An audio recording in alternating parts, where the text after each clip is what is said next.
Hello police.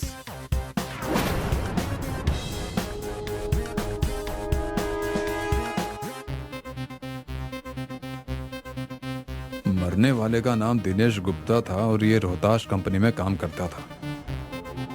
Sir मैंने लोगों से पूछा तो लोगों ने कहा किसी ने भी गोली मारने वाले को नहीं देखा। और जिसने फोन करके इस घटना की जानकारी दी उसने क्या कहा? सर उसने बताया कि 2 लोग थे, लेकिन चेहरा ढका होने की वजह से वो उन्हें पहचान नहीं सके। एक आदमी ने लाल रुमाल से अपना चेहरा ढक रखा था और दूसरे ने काले से। एक नजर में वो बस इतना ही समझ पाया कि लाल रुमाल वाला आदमी हट्टा कट्टा और लंबा था और काले रुमाल वाला आदमी एवरेज हाइट का था। एक काम करो, यहाँ आसपास के जितने भी सीसीटीवी हैं सबके फुटेज कलेक्ट कर लो। शायद लाल और काले रुमाल वालों की कोई और भी क्लू मिल जाए।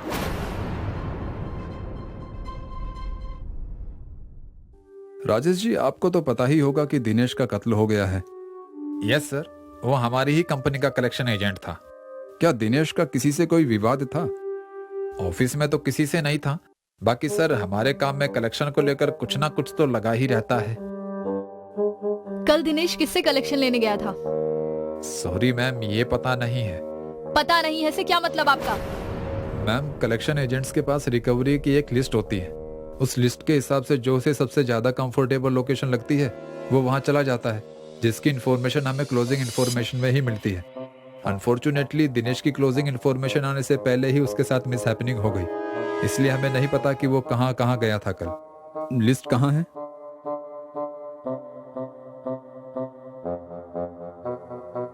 कामिनी जी, लिस्ट के सारे लोगों को पुलिस स्टेशन बुलाइए।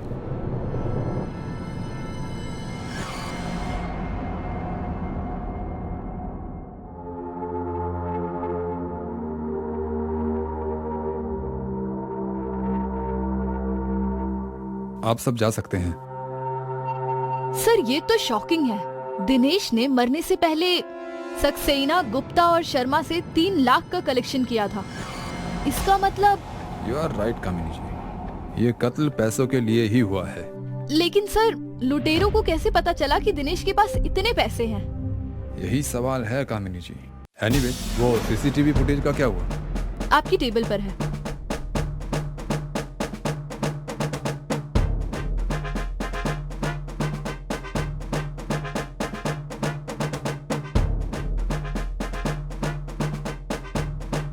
सर वारदात के बाद दोनों साथ में भागे थे, लेकिन आगे जाकर एक आदमी तो गायब ही हो गया। किसी भी फुटेज में नहीं दिख रहा है। तो क्या हुआ कामिनी जी? दूसरा तो दिख गया।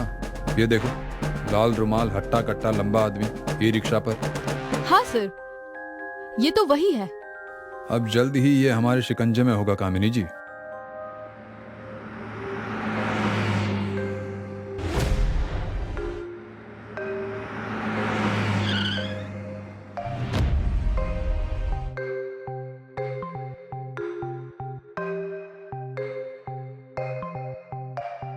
हाँ हाँ साहब, मैं जानता हूँ, ये लखन भैया हैं। पक्का ये वही है? हाँ हाँ साहब, ये जिस कंपनी में काम करते हैं वहां तक मैं इन्हें रोज छोड़ता हूँ। कंपनी कहाँ है?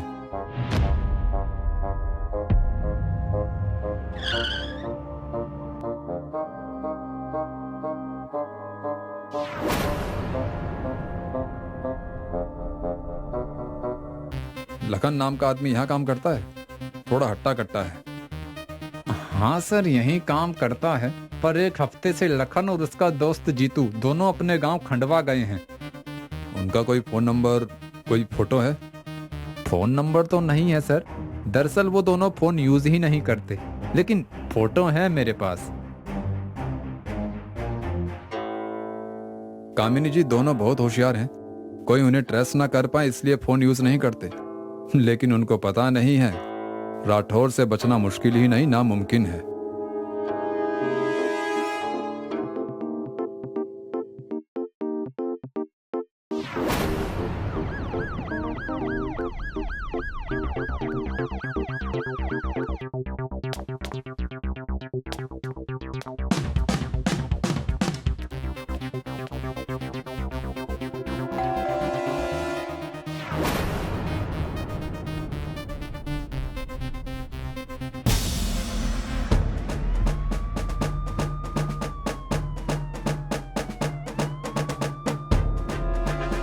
सर लखन जी तो अगर गांव नहीं आए तो दोनों गए कहाँ?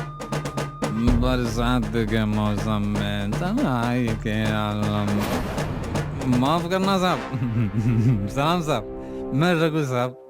सब मैंने पी नहीं है। वो तो मेरे दोस्त लखन और जीतू बड़े शहर से आए तो थोड़ी पी ली, कसम से साहब। लखन और जीतू? हाँ साहब, लखन और जीतू मेरे यार, जाने जिगर, दुखों के साथी, मेरे हम प्याले, मेरे हम प्याले। अरे वाह, ऐसा है तो हमें भी मिलवा दो उनसे, 2 घूंट हम भी मार लें आपके प्याले ख्यालों के साथ।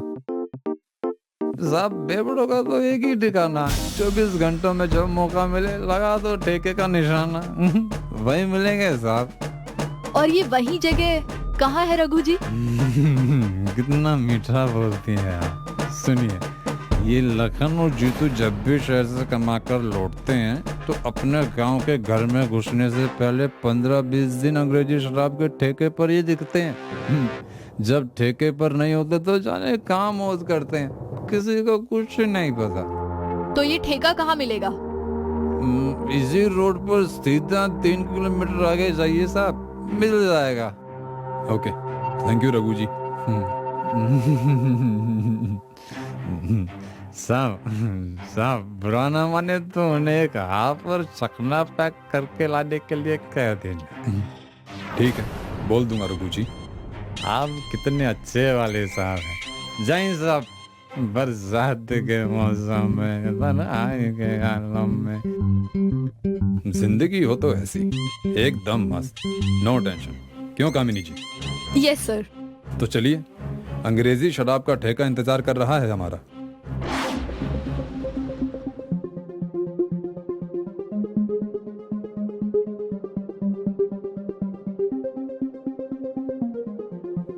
सर दोपहर से शाम हो गई है, 10 से 15 कप चाय पी चुके हैं। इन दोनों के चक्कर में हमारा शुगर ना बढ़ जाए कहीं। अगर आप चाय से उकता रही हैं तो ठेका सामने है, 2 घूंट मार लीजिए। अरे सर कमाल करते हैं आप भी। सरकारी नौकरी है, ड्यूटी पर हूँ। ठीक है, तो ड्यूटी के बाद ले लीजिए। आपकी जानकारी के लिए बता दूं सर, मैं शराब नहीं पीती। पीती नहीं हो तो जीती कैसे हो? ये चाय पीकर। सर वो दोनों आ गए।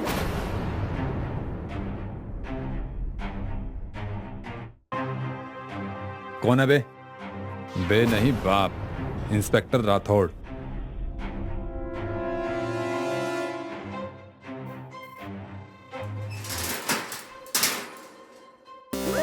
अब जल्दी से भगो।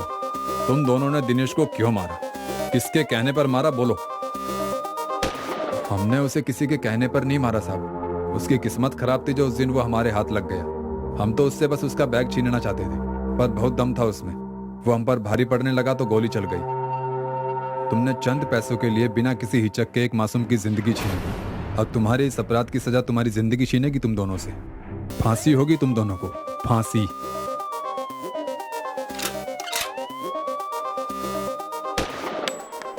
सोशल मीडिया हमें अपनों के करीब लाया, पर हम सोशल मीडिया को अपनों से ज्यादा करीब लेकर आए। और इसी तरह से इस सोशल मीडिया ने हमारी जिंदगी में जहर फैलाना शुरू किया। इस जहर से आज तक बहुत सी जानें गई हैं। ये जहर कैसे काम करता है, ये आज हम आपको इस कहानी के जरिए दिखाएंगे। एक लड़का हाथ में मोबाइल पकड़े अपने कमरे की खिड़की से नीचे देख रहा था। वो लगभग 10वें माले पर था। उसकी आंखें खुली थी पर जिंदा नहीं था। उसका दिमाग उसके काबू में नहीं था। दिमाग काबू में ना होने की वजह से उसका शरीर भी उसकी बात नहीं मान रहा था। कुछ पल बाहर देखने के बाद वो अपनी खिड़की पर चढ़ा और पलक झपकते ही नीचे कूद गया।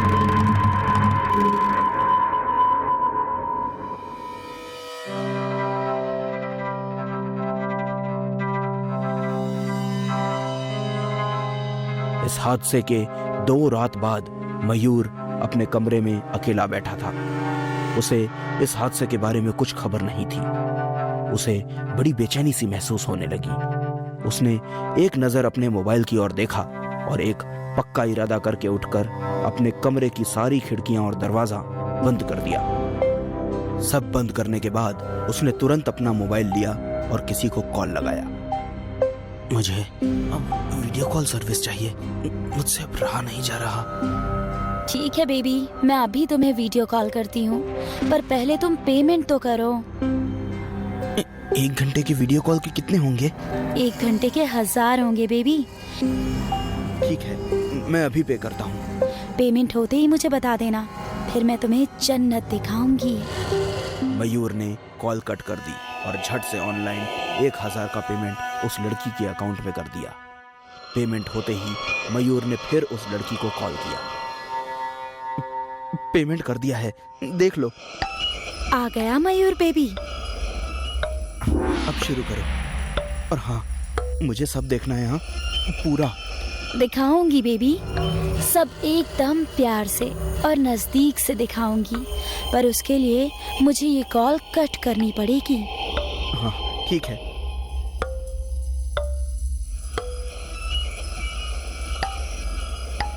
कॉल कट होने के बाद मयूर के फोन पर उस लड़की का न्यूड वीडियो कॉल आया। मयूर अपने बेड पर लेटकर उस वीडियो कॉल को एंजॉय करने लगा। उसे आसपास क्या हो रहा है इसकी जरा भी भनक नहीं थी। कुछ देर बाद उसके एक हाथ में मोबाइल और दूसरा हाथ। आधे घंटे बाद वीडियो कॉल से उस लड़की के आवाज के साथ एक अजीब सा म्यूजिक बजने लगा। मयूर उस लड़की को न्यूड देखने में इतना अधीन था कि उसे वो म्यूजिक अपने कानों पड़कर भी अनसुना लग रहा था। कुछ देर बाद धीरे धीरे लड़की की आवाज कम होकर उस म्यूजिक की आवाज बढ़ने लगी। इस बार मयूर को वो म्यूजिक सुनाई देने लगा। उसने आसपास देखा, पर अगले ही पल उसे समझ आ गया कि ये म्यूजिक मोबाइल से आ रहा है। मयूर को वो म्यूजिक पसंद आया और उस म्यूजिक को एंजॉय करते हुए वो न्यूड वीडियो कॉल देखने लगा। मयूर बिना अपनी पलक झपकाए अपने स्क्रीन पर देख ही रहा था कि तभी अचानक उसके हाथ से उसका मोबाइल फिसल गया। मोबाइल नीचे गिरते ही मयूर उठा और अपना मोबाइल उठाकर सामने देखने लगा। अब मयूर कुछ अलग लग रहा था। ऐसा लग रहा था कि उसके हाथ पांव कोई और चला रहा हो। उस म्यूजिक की आवाज बढ़ती ही जा रही थी। मयूर अपने मोबाइल में देखते हुए उठा और कमरे की खिड़की खोलकर बाहर देखने लगा। और अगले कुछ ही पलों में वो अपनी खिड़की से कूद गया और अपनी जान दे दी। जैसे ही वो नीचे कूदा, वीडियो कॉल बंद हो गया और मोबाइल में से सुनाई देने वाला म्यूजिक भी बंद हो गया। पूरे शहर में ऐसी बहुत सी मौतें होने लगी। सारे लोगों के अंदर एक सनसनी सी फैल गई। डर का माहौल सारे लड़कों को घेरने लगा। जब जब यह लड़की किसी का मर्डर करती, उसके अकाउंट को ब्लॉक कर दिया जाता। पर दिक्कत ये थी कि वो नए नए अकाउंट बनाकर लड़कों को सुसाइड करने पर मजबूर करती थी। पर यह सब वो कैसे करती थी इसका कुछ पता नहीं था, इसलिए यह सबकी परेशानी का कारण बन चुकी थी। ऐसे माहौल में एक दिन राजीव अपने घर में बैठा था। उसने अपना मोबाइल लिया और किसी को फोन किया। मुझे तुम्हारी वीडियो कॉल सर्विस चाहिए। ठीक है बेबी, पेमेंट करो, मैं सब दिखाऊंगी। राजीव ने पेमेंट किया और उस लड़की ने न्यूड वीडियो कॉल सर्विस शुरू की। राजीव पूरी तरह से कॉल में खो गया कि अचानक से उसके कमरे का दरवाजा खुला और उसकी बीवी कला अंदर आई। कला को अचानक आता देख राजीव डर गया और उसने वीडियो कॉल कट करके मोबाइल हड़बड़ी में नीचे रख दिया। कला को राजीव की यह हरकत थोड़ी अजीब लगी। उसकी नज़र राजीव के पैंट की ओर गई। उसके बाद कला को बहुत गुस्सा आया। क्या कर रहे थे तुम? कुछ नहीं, मैं तो बस ऐसे ही। झूठ बोल रहे हो तुम। मैं क्या मर गई हूँ जो तुम्हें ये सब करना पड़ता है, और वो भी छुप छुप कर? मैंने कुछ नहीं किया और तुम अपनी बात तो करो ही मत। तुम्हारी नाइट शिफ्ट की वजह से पूरी नाइट वेस्ट हो जाती है, इसलिए कभी कभी ये सब करना पड़ता है। शर्म आनी चाहिए तुम्हें। मुझे तुमसे ये उम्मीद नहीं थी। कला गुस्सा होकर वहां से चली गई और राजीव भी नाराज होकर अपने कमरे में बैठा रहा। अगली रात कला को छुट्टी थी, इसलिए वो घर पर ही थी। पर फिर भी राजीव पर नाराज होने के कारण वो हॉल में सोने के लिए चली गई। राजीव भी बेडरूम में बैठा रहा और कला के बाहर जाते ही उसने वीडियो कॉल वाली लड़की को फोन किया। राजीव फिर से न्यूड वीडियो कॉल देखने लगा। इस बार उसे रोकने वाला कोई नहीं था। राजीव आधे घंटे तक बिना पलक झपकाए देखता रहा।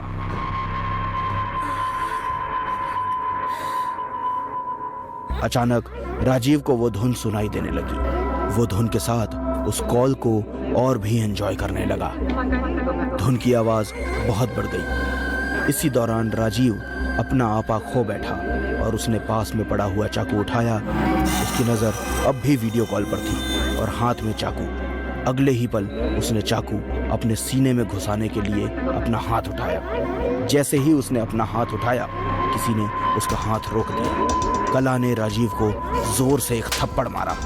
उस थप्पड़ की वजह से राजीव उस मौत की धुन से बाहर आया। अपने हाथ में चाकू देखकर वो बहुत डर गया। ये सब क्या हो रहा है कला? मैं क्या करने वाला था? तुम अपने आप को मारने जा रहे थे? अच्छा हुआ तुम सही वक्त पर आ गई, वरना मैं तो आज मर ही जाता। लेकिन तुम्हें कैसे पता चला कि मैं क्या कर रहा हूँ? मैं हॉल में सो रही थी, तभी मेरे कानों में अजीब सी धुन पड़ी। इसीलिए क्या हो रहा है ये देखने के लिए मैं यहाँ आई। लगता है इसी धुन की वजह से ये सब कुछ हो रहा है। देखो, अब तक ये धुन और वीडियो कॉल चालू है। मेरे पास एक प्लान है। हम इस लड़की को पकड़ सकते हैं। तुम अपने कान बंद करो। मुझे लगता है ये धुन औरतों पर असर नहीं करती।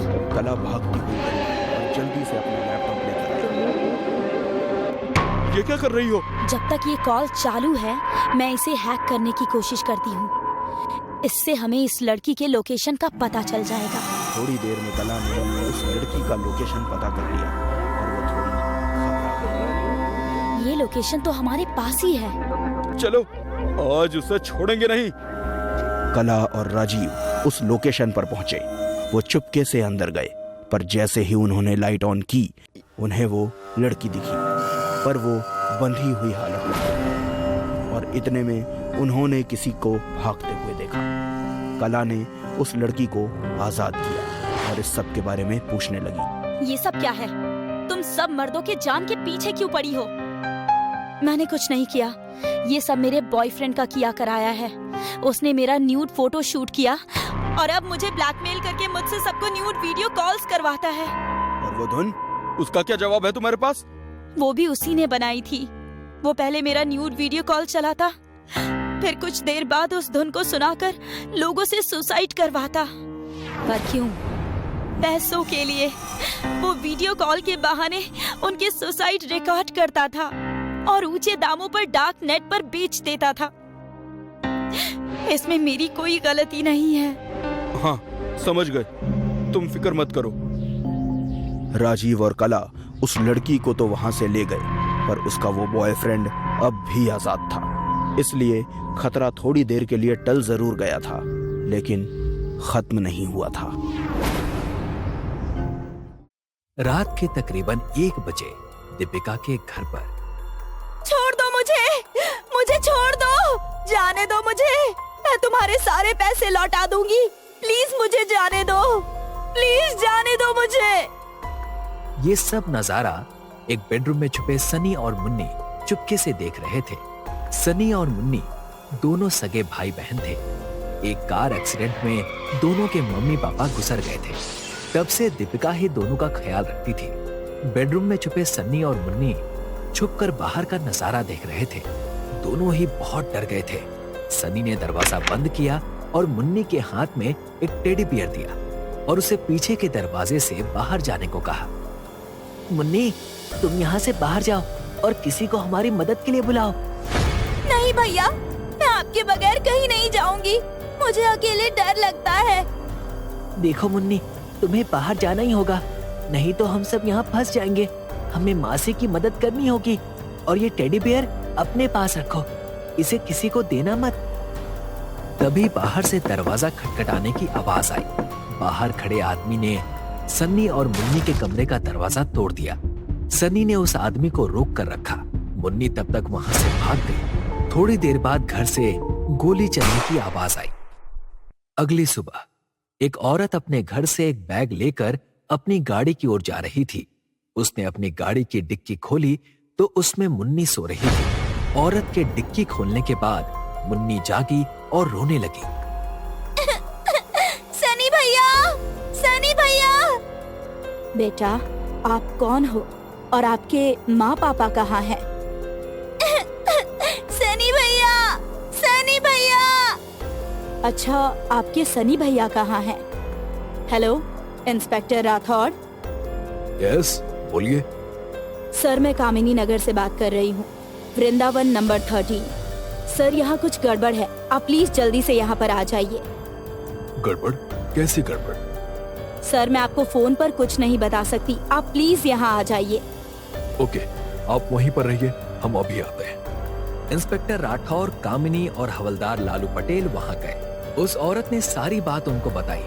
इंस्पेक्टर राठौर और कामिनी ने पूरे घर की तलाशी ली, लेकिन उन्हें कोई सुराग नहीं मिला। लालू पटेल मुन्नी के साथ बात करने की कोशिश कर रहा था। देखो बेटा, अगर तुम हमें सारी बातें स्टेप बाय स्टेप बताओगी ना, तो हम तुम्हें बड़ी वाली चॉकलेट देंगे। लेकिन मुन्नी कुछ नहीं बोली। राठौर को वहां एक डायरी मिली जिसमें एक एड्रेस लिखा था। ये किसका एड्रेस होगा सर? ये तो इस एड्रेस पर जाकर ही पता चलेगा। इंस्पेक्टर और कामिनी मुन्नी को लेकर उस एड्रेस पर पहुंचे। इंस्पेक्टर राठौर ने डोरबेल बजाई। दरवाजा खुला। मुन्नी ने जैसे ही उस आदमी को देखा, वो दौड़ती हुई उसके पास गई। Uncle, uncle, uncle. सब लोग अंदर गए। आप कौन हैं? और मुन्नी आपके पास कैसे? इसकी मासी कहाँ है?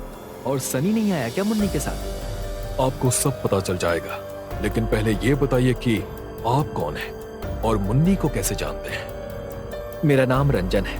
मुन्नी की मासी और मैं फैमिली फ्रेंड हैं। मुन्नी और सनी के माता पिता की मौत के बाद इनकी मासी के साथ साथ हम भी इनका ख्याल रखते हैं। इंस्पेक्टर राठौर ने सारी बात रंजन को बताई।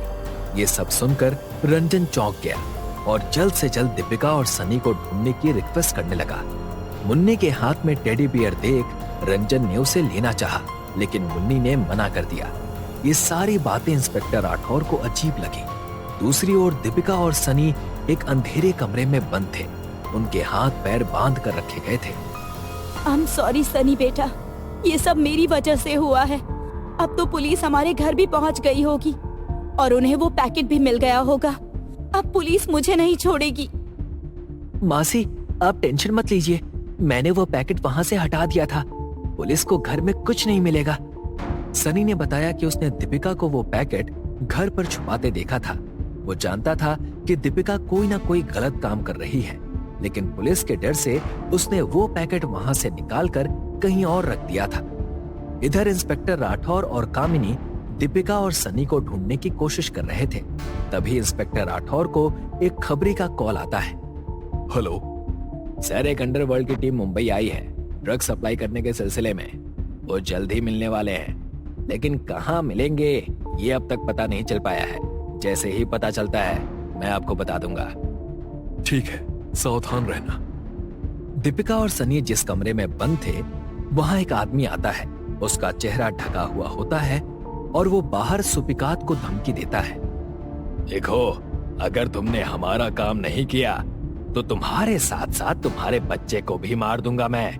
आज का बस एक ही दिन है तुम्हारे पास। कल मुझे सारी इन्फॉर्मेशन चाहिए, नहीं तो जो भी होगा ना, उसके लिए जिम्मेदार तुम खुद होगी। ज्यादा टाइम नहीं है मेरे पास। ऐसा कहकर वो आदमी वहां से चला जाता है। सनी जैसे तैसे अपने आप को छुड़ा लेता है और दीपिका के पास जाता है और उसे छुड़ाने की कोशिश करता है। सनी बेटा, तुम भाग जाओ यहाँ से। मेरी चिंता मत करो, तुम जाओ और किसी को मदद के लिए बुलाओ। नहीं मासी, मैं आपको छोड़कर कहीं नहीं जाऊंगा। मेरी बात सुनो बेटा, हमारे पास वक्त नहीं है, तुम जाओ यहाँ से। तभी वहां का दरवाजा खोलने की आवाज आती है। सनी पीछे की खिड़की से भाग जाता है। एक गुंडा अंदर आता है और देखता है कि लड़की तो बंधी हुई है, लेकिन बच्चा भाग गया है। वो उस लड़के का पीछा करता है। भागते भागते सनी एक सड़क पर आता है। थोड़ी देर आगे भागने के बाद उसे एक टेलीफोन बूथ दिखता है। वो वहां जाकर सब इंस्पेक्टर कामिनी को कॉल करता है। हेलो, कौन? मैम, मैं सनी बात कर रहा हूँ, मुझे आपकी हेल्प चाहिए। सनी, तुम कहाँ हो? तभी सनी देखता है कि वो गुंडा सनी का पीछा करते करते वहां आ गया है। मैम, चिंटू चिंटू चिंटू। उसके इतना कहते ही वो गुंडा वहां आ जाता है और सनी को वापस पकड़ लेता है। चल, तुझे भागने का बहुत शौक है ना? अब तुझे और तेरी मासी को अभी मार दूंगा। ना रहेगा बांस और ना बचेगी बांसुरी। तभी गुंडे को एक कॉल आता है और दूसरी ओर से आवाज आती है, उन दोनों को कल तक जिंदा रखना है। हमारा काम खत्म होने तक उनका जिंदा रहना जरूरी है। समझ आई मेरी बात? Yes sir. Kamini inspector Rathore को कॉल करके पुलिस स्टेशन बुलाती है। कहो कामिनी, क्या बात है? कामिनी ने सारी बात इंस्पेक्टर राठौर को बताई। ये चिंटू का क्या मतलब है? सनी हमें किस बात की ओर इशारा कर रहा है? तभी इंस्पेक्टर राठौर को याद आया कि जब वो मुन्नी को उसके अंकल के यहाँ लेकर गए, लाओ मुन्नी बेटा, चिंटू को मुझे दे दो। नहीं, चिंटू मेरे साथ ही रहेगा। कामिनी, चिंटू मुन्नी के टेडी बियर का नाम है। जरूर उसमें कुछ ऐसा है जो सनी हम तक पहुंचाना चाहता है। कामिनी और इंस्पेक्टर राठौर जल्दी से रंजन के यहाँ गए। वहां जाकर देखा तो रंजन घर पर नहीं था और मुन्नी के पास एक मेड थी जो मुन्नी का ख्याल रखती थी। तुम्हारे साहब रंजन कहाँ है? वो तो अपने काम पर गए हैं। मुझे कहा था कि आने में देर हो जाएगी, मुन्नी का ख्याल रखना। तभी अपने कमरे से मुन्नी बाहर आई। उसके हाथ में टेडी बियर भी था। कामिनी ने प्यार से बात करके मुन्नी के हाथ से टेडी बियर लिया और उसे देखने लगी। उसके आगे जो पैकेट था उसमें एक चिट्ठी थी। कामिनी ने उसे खोलकर देखा तो उसमें एक नक्शा बना हुआ था। एक तालाब के पास पत्थरों का ढेर था जिसमें एक पैकेट था। सर, ये देखिए, इसमें एक तालाब का नक्शा है। इसका क्या मतलब है? ये तो सनी के घर के पीछे जो तालाब है उसका नक्शा है। तो क्या सनी हमें वहाँ जाने के लिए इशारा कर रहा है? लेकिन क्यों? ये तो वहीं जाकर पता चलेगा। अगले दिन वो गुंडा आदमी दीपिका और सन्नी को जबरदस्ती उस तालाब के पास लाया और सनी से उस पैकेट के बारे में पूछने लगा। बोल, पैकेट कहाँ है? नहीं तो तेरी मासी को यहीं मार दूंगा। सनी घबराते हुए पत्थरों के ढेर के पास गया और ड्रग्स का पैकेट बाहर निकाल कर लाया। सनी ने जैसे ही वो पैकेट उस गुंडे के हाथ में दिया, वहां एक गाड़ी आई और उसमें से रंजन बाहर निकला। ड्रग्स का पैकेट मिला? हाँ सर, ये रहा। ये सब तुम क्या कह रहे हो रंजन? मुझे तो विश्वास ही नहीं हो रहा है। रंजन ने पैकेट को लिया और दीपिका और सनी को मारने का ऑर्डर दिया। तभी वहां इंस्पेक्टर राठौर, कामिनी और लालू पटेल आ गए।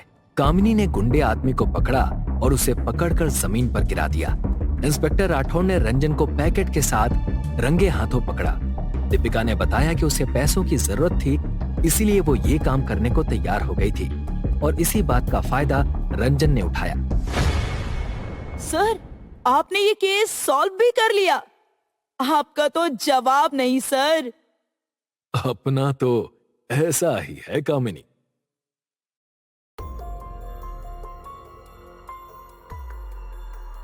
इंस्पेक्टर राठौर अपनी टेबल पर बैठकर चाय पी रहे थे कि तभी उनकी नजर न्यूज़पेपर की खबर पर पड़ी कि एक 28 साल की लड़की अपने घर से बाहर निकली लेकिन वापस अपने घर नहीं आई और 2 महीने में ये खबर दूसरी बार छपी थी।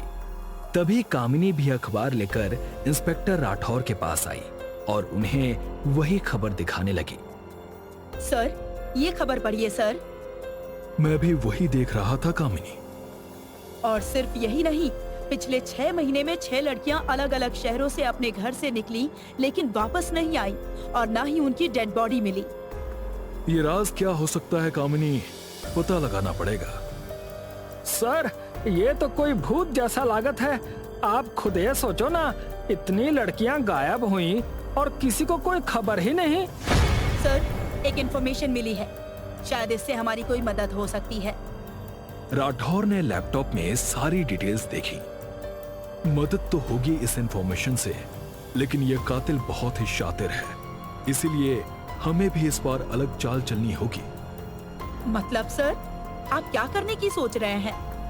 कामिनी, इस कातिल ने 6 लड़कियां गायब की हैं और ताजुब की बात यह है कि इनमें से किसी ने भी पुलिस कंप्लेन तक नहीं की। सर, हमें इंफॉर्मेशन मिली है कि जो लड़कियां गायब हुई हैं, वो सब अनाथ थी। इंस्पेक्टर राठौर ने उन सभी लड़कियों की लिस्ट फिर से चेक की और उनकी सोशल मीडिया की इंफॉर्मेशन भी निकाली। उससे उन्हें एक क्लू मिला जो शायद उन्हें असली गुनहगार तक पहुंचा सकता है।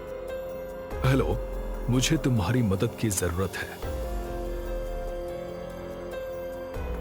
एक काली गुफा में एक तांत्रिक महायज्ञ कर रहा था।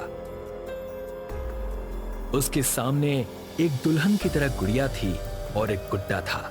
सभी गुड़ियों को नींबू से बांधा था और बाजू में तन्वी और आकाश को रस्सी से बांध रखा था। बस एक और बलि, फिर सारी शक्तियों का मैं अधिपति बन जाऊंगा। कोई मुझे हरा नहीं पाएगा। थोड़ी ही देर में दोनों को होश आता है। मुझे जाने दो, मुझे क्यों बांध कर रखा है? मुझे भी जाने दो, हम यहाँ वापस कभी नहीं आएंगे। चुप रहो तुम दोनों में से कोई नहीं बचेगा, समझे? 3 हफ्ते पहले तन्वी और आकाश मंगेतर थे। तन्वी 3 हफ्ते से आकाश के साथ रिलेशनशिप में थी। उनकी पहचान फेसबुक के जरिए हुई थी और तन्वी की अच्छी बातों की वजह से उसने तन्वी को शादी के लिए प्रपोज भी किया और तन्वी ने भी हाँ कर दी थी। तन्वी एक टीचर थी और आकाश एक अकाउंटेंट। तन्वी का इस दुनिया में कोई भी नहीं था, इसलिए आकाश तन्वी के साथ रिलेशनशिप में आने के बाद तन्वी को अपने घर लेकर आया था। आकाश, तुम्हारा टिफिन रेडी है, मैं स्कूल के लिए निकल रही हूँ, बाय। तन्वी के स्कूल जाने के बाद आकाश भी रेडी होकर ऑफिस के लिए निकल गया। ऐसे ही कुछ दिन निकल गए। एक दिन तन्वी ने आकाश से कहीं बाहर जाकर घूमने की बात कही। आकाश, कितने दिन हो गए हमें एक साथ रहते हुए, लेकिन तुम एक बार भी मुझे कहीं घुमाने नहीं लेकर गए। चलो ना, कहीं बाहर जाकर आते हैं। जाना तो मैं भी चाहता हूँ तन्वी, लेकिन तुम देख रही हो ना ऑफिस के काम का कितना प्रेशर है। बताओ कैसे टाइम निकालूं? तुमने मुझे अपने दोस्तों से, रिश्तेदारों से कभी नहीं मिलवाया। किसी को हमारे रिश्ते के बारे में नहीं पता है। तन्वी, तुम तो जानती हो ना, कुछ रिश्तेदार रिश्ता जोड़ने के लिए नहीं, तोड़ने के लिए बैठे रहते हैं। मैं नहीं चाहता कि कोई भी हमारे बीच आए, इसीलिए सबको डायरेक्टली हमारी शादी में इनवाइट करेंगे, ओके? और रही बात घूमने जाने की, तो इस महीने के लास्ट वीक पक्का जाएंगे, ओके? ओके। कुछ दिनों बाद आकाश तन्वी को घुमाने लेकर गया। बारिश का मौसम था। तन्वी और आकाश अपनी गाड़ी में एक जंगल की ओर जा रहे थे। आकाश, हम कहाँ जा रहे हैं? हम एक ऐसी जगह जा रहे हैं जहाँ से तुम कभी वापस नहीं आओगी। मतलब ये कि वो जगह इतनी खूबसूरत है कि तुम वहाँ से वापस आना ही नहीं चाहोगी। कामिनी, कुछ पता चला? हाँ सर, हमें अभी निकलना होगा सर। आकाश तन्वी को एक बहुत ही खूबसूरत जगह लेकर गया, जो कि एक जंगल में थी। आसपास झरने, चारों ओर हरियाली। आकाश ने नदी के किनारे एक टेंट लगाया जहां वो आराम कर सके। तन्वी ने वहां बहुत एंजॉय किया। थोड़ी देर बाद टेंट में आराम करने के बाद तकरीबन 11 बजे आकाश ने तन्वी को उठाया और बाहर चलने की जिद करने लगा। तन्वी को इतनी रात में बाहर जाने से डर लग रहा था, लेकिन आकाश जबरदस्ती उसे लेकर गया। जंगल में चलते चलते आकाश तन्वी को एक गुफा में लेकर गया। गुफा के अंदर जाते ही किसी ने तन्वी और आकाश के सिर पर पीछे से वार किया, जिससे दोनों बेहोश हो गए। फिर उन्हें उठाकर एक जगह रखा गया। तांत्रिक बाबा, मैंने तुम्हारा क्या बिगाड़ा है? हम तो एक ही है ना? एक है मतलब? तुम जानते हो इसे? ये सब तुमने किया है आकाश? हाँ, ये सब इसने ही किया है, और तुम्हें ही नहीं, इससे पहले 6 लड़कियों को वो इसी तरह अपने प्यार के जाल में फंसाकर यहाँ मेरे पास लाया है, बलि देने के लिए। ये सच कह रहा है तन्वी, लेकिन इस बार इसने मुझे ही धोखा दे दिया है। इस कार्य में 8वीं बलि एक आदमी की देनी होती है, और तुमसे बेहतर कौन होगा मेरे बलि के लिए? ऐसा कहकर तांत्रिक अपनी पूजा करने लगा। तन्वी और आकाश दोनों अपने आप को छुड़ाने की कोशिश कर रहे थे, थोड़ी देर बाद तांत्रिक का यज्ञ पूरा हुआ। उसने बाजू में रखी कुल्हाड़ी उठाई और उस पर मंत्र के जाप किए। उसके बाद वो तन्वी को मारने ही वाला था कि पीछे से एक गोली चली और तांत्रिक के हाथ से कुल्हाड़ी छूट गई। पीछे जब देखा तो इंस्पेक्टर राठौर अपनी टीम कामिनी और लालू पटेल के साथ वहां आए थे। कौन सही है और कौन गलत, यह अब पुलिस स्टेशन में जाकर पता चलेगा। इंस्पेक्टर राठौर तांत्रिक और आकाश को पुलिस स्टेशन लेकर गए। अब सब कुछ सच सच बताओ, क्यों किया ये सब? नहीं तो ऐसी हालत करूंगा कि आईने में खुद को भी नहीं पहचान पाओगे। मैं कई सालों से एक यज्ञ कर रहा था, एक महाशक्ति पाने के लिए, लेकिन हमेशा मेरे हाथ निराशा ही लगी। फिर मुझे पता चला कि इस यज्ञ के लिए 8 नर बलि देनी होती है, जिसमें 7 लड़कियां और 1 लड़का होना चाहिए। तांत्रिक ने बताया कि उसे बलि तो देनी थी, लेकिन यज्ञ के दौरान वो गुफा से बाहर नहीं निकल सकता था। इसीलिए उसे ऐसा इंसान चाहिए था जो उसे लड़कियां लाकर दे सके। फिर एक दिन जंगल में घूमते घूमते उसकी मुलाकात आकाश से हुई। आकाश से बात करने के बाद उसे पता चला कि आकाश को पैसों का मोह है। इसीलिए उसने आकाश को पैसों का लालच दिया और लड़कियों को लाने के लिए कहा। और पैसों के लालच में मैं भी तैयार हो गया। लेकिन एक बात हमको समझ नहीं आई साहब, कि आपको कैसे पता चला कि ये सब उसी गुफा में हो रहा है? वो तो इस शहर से काफी दूर है। इस काम में हमारी एक स्पेशल इंसान ने बहुत मदद की है। वो कौन सर? अपने सामने तन्वी को देखकर आकाश के पैरों तले जमीन खिसक गई। तन्वी, तुम? हाँ, मैं क्राइम स्पेशलिस्ट तन्वी कुमार। तुम्हें क्या लगा प्लानिंग सिर्फ तुम कर सकते हो? तुम्हें और तुम्हारे साथी को पकड़ने के लिए हमने ये प्लान किया था। लेकिन ये सब कैसे हुआ सर? हमका तो कुछ समझ में ही नहीं आ रहा है। पानी सर के ऊपर से जा रहा है सर। इंस्पेक्टर राठौर ने बताया कि जब उन 6 लड़कियों की लिस्ट उन्होंने देखी और सोशल मीडिया पर जब उनके बारे में सर्च किया तो पता चला कि उन सभी लड़कियों का एक कॉमन फ्रेंड है और एक लड़की के मरने के बाद उसने दूसरे को रिक्वेस्ट भेजी है। और हर महीने ऐसा ही होता है। फेसबुक पर लड़कियों से बात करना, उन्हें अपने प्यार के जाल में फंसाना, ये आकाश का काम था। इसीलिए इंस्पेक्टर राठौर ने तन्वी को कॉल किया और उसे सारी बात बताई। और प्लानिंग के मुताबिक तन्वी ने एक फेक प्रोफाइल बनाकर पहले आकाश को फ्रेंड रिक्वेस्ट भेजी, फिर हर बात पर हाँ में हाँ मिलाई। लेकिन तन्वी हर पल की इंफॉर्मेशन इंस्पेक्टर राठौर को देती थी। आकाश ने घूमने जाने की बात की तो इंस्पेक्टर राठौर समझ गए थे कि अब इस प्लानिंग का आखिरी दांव शुरू हो गया है। इसलिए तन्वी ने पहले ही इंस्पेक्टर राठौर और कामिनी को अपनी लाइव लोकेशन भेज दी थी, जिसके जरिए वो गुफा तक पहुंचे। लेकिन तुम्हारा जवाब नहीं राठौर। क्या प्लानिंग की है तुमने? हाँ सर, आप तो कमाल के हो। बस बस, इतनी भी तारीफ मत करो, अपना तो ऐसा ही है। इंस्पेक्टर राठौर और कामिनी पुलिस स्टेशन में अपना काम कर रहे थे, तभी वहां लालू पटेल आता है। Good morning sir ji. Good morning madam ji. Good morning Lalu Patel. Very good morning Lalu sahab. कहिए, आज क्या प्लान है आपका? वो प्लान तो कुछ नहीं मैडम जी, बस सबके लिए चाय लाया हूँ। वाह लालू पटेल जी, आपने तो दिन बना दिया। सब चाय पी रहे थे। लालू पटेल ने टीवी ऑन किया।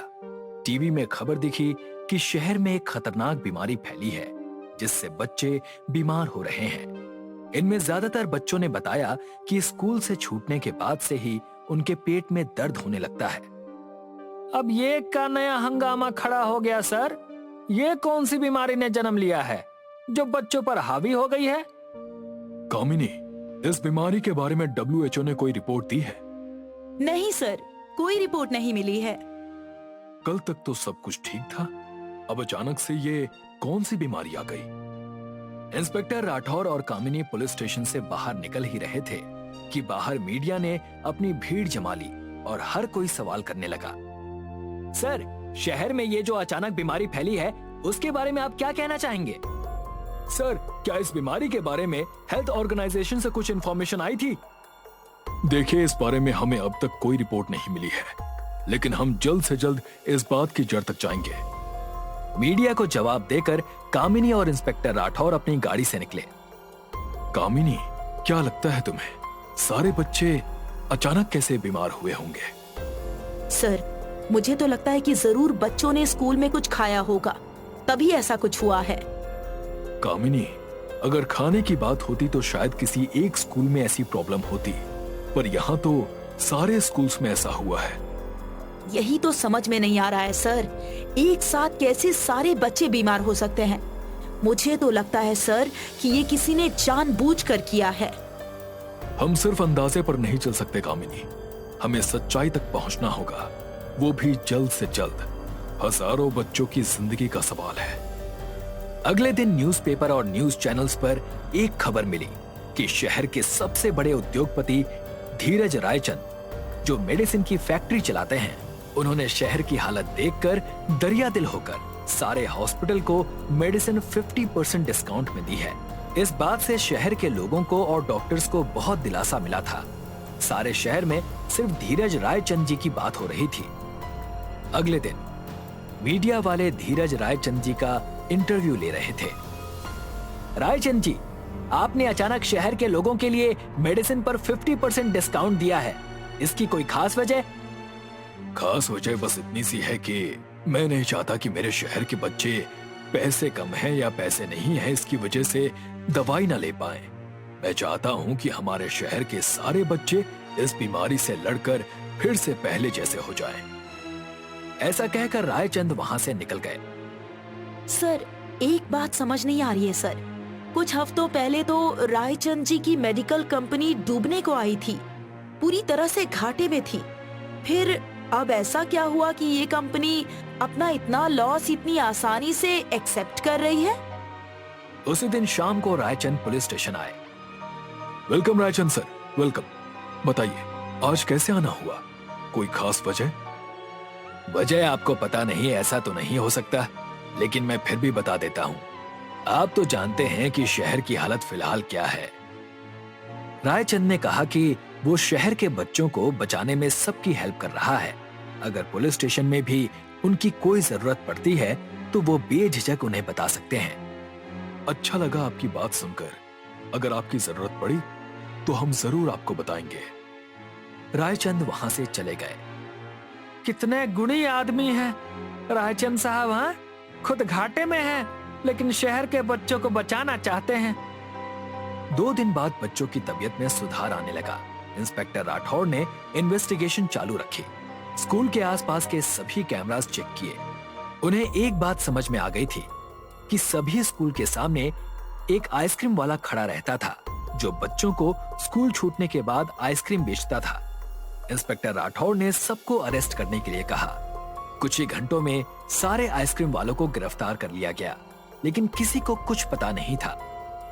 सर, हम तो सीधे साधे मामूली आदमी हैं। हम में इतनी ताकत नहीं कि हम ऐसा वैसा कुछ गलत काम करें। बच्चे जब हमसे आइसक्रीम लेते हैं तभी तो हमारा घर चलता है।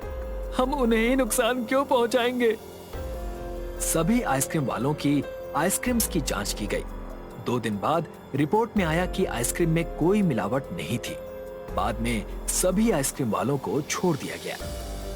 कामिनी, कोई सबूत हाथ नहीं आ रहा है। कैसे हम असली गुनहगार को पकड़ेंगे? सर, सबूत नहीं है, लेकिन कुछ क्लू हाथ लगा है। सारे बच्चे स्कूल से आने के बाद बीमार हुए हैं, तो वही कोई ना कोई सबूत जरूर मिलेगा। यस, यू आर राइट कामिनी। राठौर और कामिनी फिर से सारे स्कूल्स में गए छानबीन करने के लिए, और उसमें उन्हें एक बहुत अजीब बात पता चली। हर स्कूल के एक प्यून ने दोपहर के बाद छुट्टी ली थी, और सारे प्यून ने उसी दिन छुट्टी ली थी जिस दिन बच्चे बीमार हुए थे। इंस्पेक्टर राठौर ने स्कूल में उस प्यून को ढूंढने के लिए कहा, लेकिन वो स्कूल में नौकरी पर नहीं आया था। इंस्पेक्टर राठौर को शक हुआ। उन्होंने उसकी पूरी डिटेल ली और दूसरे स्कूल में चले गए। वहां भी सेम सिचुएशन थी। ये क्या चक्कर है सर? एक ही दिन पे हर एक स्कूल में एक एक प्यून ने दोपहर के बाद छुट्टी ली है, और उसके बाद वो स्कूल आए ही नहीं। ये जरूर किसी ने बड़ी साजिश रची है कामिनी। और हमें गुमराह करने की कोशिश भी की गई है, लेकिन हमें हार नहीं माननी है। Yes sir. इंस्पेक्टर राठौर ने सारे स्कूल के प्यून की तस्वीरें ली और उनकी छानबीन शुरू कर दी। 2 दिन बाद एक प्यून पुलिस के हाथ लगा। सर मुझे छोड़ दीजिए, मैंने कुछ नहीं किया सर, मुझे जाने दीजिए, मेरे छोटे छोटे बच्चे हैं साहब। स्कूल के बच्चे भी किसी ना किसी माँ बाप के बच्चे ही हैं। तुम्हें उन पर दया नहीं आई? अब सीधे सीधे बताओ क्यों किया ये सब, किसके कहने पर किया? वो कौन था ये मैं नहीं जानता साहब। मेरे मोबाइल पर लोकल नंबर से कॉल आया था, फिर उसने मुझे मिलने के लिए बुलाया। प्यून ने बताया कि उसे किसी आदमी ने पैसे दिए थे और साथ ही एक पाउडर की पुड़िया दी थी जो उसे स्कूल के पानी में मिक्स करनी थी और वो पानी बच्चे पीते थे। वो पाउडर क्या था ये उसे नहीं पता था। उसने पैसों के लालच में आकर ये सब किया। और क्या जानते हो, बताओ नहीं तो। प्यून ने बताया कि वो उस आदमी को नहीं पहचानता, लेकिन उस आदमी के हाथ पर आर लिखा हुआ है। जब वो उसे पैसे दे रहा था तब उसने देखा था। वाह, मानना पड़ेगा आपको, क्या जबरदस्त प्लानिंग की है आपने। इसे कहते हैं सांप भी मरा और लाठी भी नहीं टूटी। सब कुछ आपके हिसाब से, सब कुछ आपने अपने हिसाब से मैनेज किया। क्यों? अब जरा हमें सच बताने की तकलीफ करेंगे या हम हमारे हथकंडे आजमाएं? मैं पिछले 20 साल से हमारी मेडिकल कंपनी चला रहा हूं, लेकिन कभी भी मैं पूरे फायदे में नहीं रहा। रायचंद ने बताया कि उसने विदेशी कंपनी रॉकसन के साथ हाथ मिलाया था। हाथ मिलाते ही उन लोगों ने उसे 1 करोड़ रुपए दिए। ये कंपनी डुप्लीकेट दवाई बनाती है। उसने अपनी दवाई में उनकी दवाई मिक्स कर दी थी। इसी वजह से वो दवाइयों पर 50% की छूट दे रहा था और बच्चों को बीमार करने के लिए रायचंद ने ही प्यून को पैसे दिए थे ताकि बच्चे बीमार हों और रायचंद कंपनी की दवाइयों की सेल ज्यादा से ज्यादा हो। ये सब मैंने पैसों के लालच में आकर किया, मुझे माफ कर दीजिए सर। लालच लालच लालच, किसी को पैसों की लालच, किसी को रोटी की लालच, किसी को दारू की लालच, किसी को सोने चांदी की लालच। प्यून ने अपने काम से गद्दारी की, पैसों की लालच। आपने अपने फर्ज, अपने ईमान को बेचा, पैसों का लालच। सही कहा सर आपने। जितना लोग अपनी इच्छा और लालच के पीछे भागते हैं, उतना अगर अपने ईमान से वफादारी करने के लिए भागते तो शायद आज हमारा देश और तरक्की करता। रॉकसन कंपनी के मालिक को गिरफ्तार करने के लिए वारंट निकालो। कुछ ही देर में वारंट आ गया। रायचंद और रॉकसन कंपनी के मालिक कुकरेजा और उन सारे प्यून्स को गिरफ्तार कर लिया गया। काश मैं इनके मन से लालच को भी निकाल पाता कामिनी। कोई अपना फर्ज निभाए या ना निभाए, लेकिन आप और हम हमेशा अपने फर्ज से जुड़े रहेंगे सर। आपने ये केस भी सॉल्व कर लिया सर, आपका जवाब नहीं।